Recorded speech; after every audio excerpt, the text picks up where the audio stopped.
We welcome in Malika Andrews from Boston. And it's interesting. I'm looking at the box score here for Draymond. It's the second game in a row with just 2. But he was able to come in and grab a rebound, and they called a timeout, took him out on offense. It's just interesting. I wonder what we heard Draymond's reaction. What other reaction is there to the way he was used here in the fourth? Yeah, well, when I was talking with Steve Kerr when he was in the interview room, he said, I know that Draymond probably wasn't thrilled to come out at that point, but he also said that he knows that at the end of the day, what matters the most, right, Scott, is winning. He is a competitor. You heard Draymond said it. He always gives an honest assessment, right, of how he played. We've heard him do that the last several games when he hasn't played up to his standards. And Steve Kerr said that he knows he probably wasn't thrilled, but he also didn't hear any talking back, any barking about the decision that was made. And I can tell you, Scott, I was outside of the arena for NBA Today around 3 this afternoon. There were already fans that were outside that were chanting the profanities that we heard in the arena. So this hasn't been an easy environment for Draymond. Obviously, he has said it's not the environment that is affecting him here. But Steve Kerr even said today, look, I did not play Kevon Looney enough early on in this series, and so I expect to see more Kevon Looney heavy rotations and minutes moving forward here.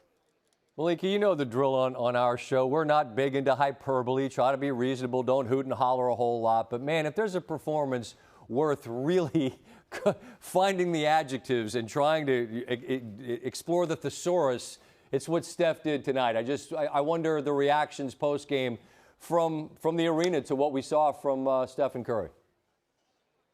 Well, it was interesting. Right at the end of the game, when Steph Curry was going to the line, some Golden State Warriors fans who were in here started chanting MVP, and the Boston fans, they very quickly wanted to drown out any chance of MVP with boos for Steph Curry, because they know, he knows, his teammates know this was an incredibly impressive performance. When our colleague Kendra Andrews asked Klay Thompson where he would rank this performance for Steph Curry in the finals, Klay said that it had to be number 1.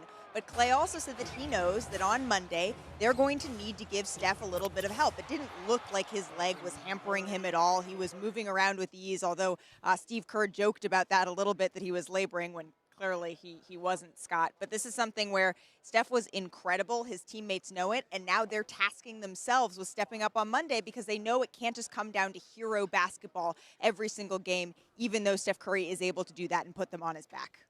And you can't win a series if you can't win back-to-back games at some point, right? I mean, that's been the interesting thing about this Golden State team. You have a performance like this, but then they've had some absolute clunkers getting here. I mean, the night in Memphis obviously is the one that stands out above all others. So just the mentality from Golden State's side about trying to take this on the plane with them back and capturing momentum. What do they have to say about that?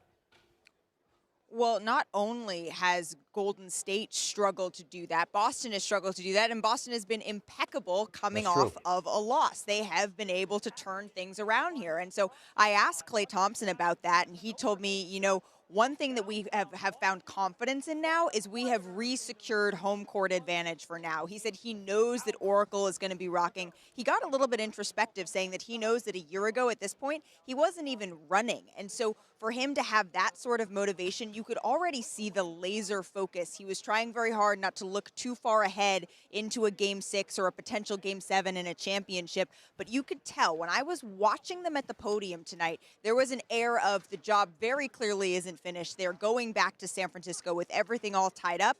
They know how Boston responds after a loss. They can't guard against that and clam up. Instead, they have to play the free-flowing, beautiful basketball, Scott, that we've come to know as the Golden State Warriors brand of basketball here. The Emmy Award-winning host of the NBA Today, Malika Andrews, as always, your time appreciated. I won't say that anymore if it embarrasses you. The truth's the truth, though. The truth's the truth. Take your flowers. I got to tell you, Scott, yeah. I want to tell you that I'm tired of it, but as Marcus Smart told me, he doesn't get tired of getting introduced as the Defensive Player of the Year, and I haven't gotten tired of that yet. Right on. I appreciate you, my friend. Come back again, and we'll introduce you as the truth.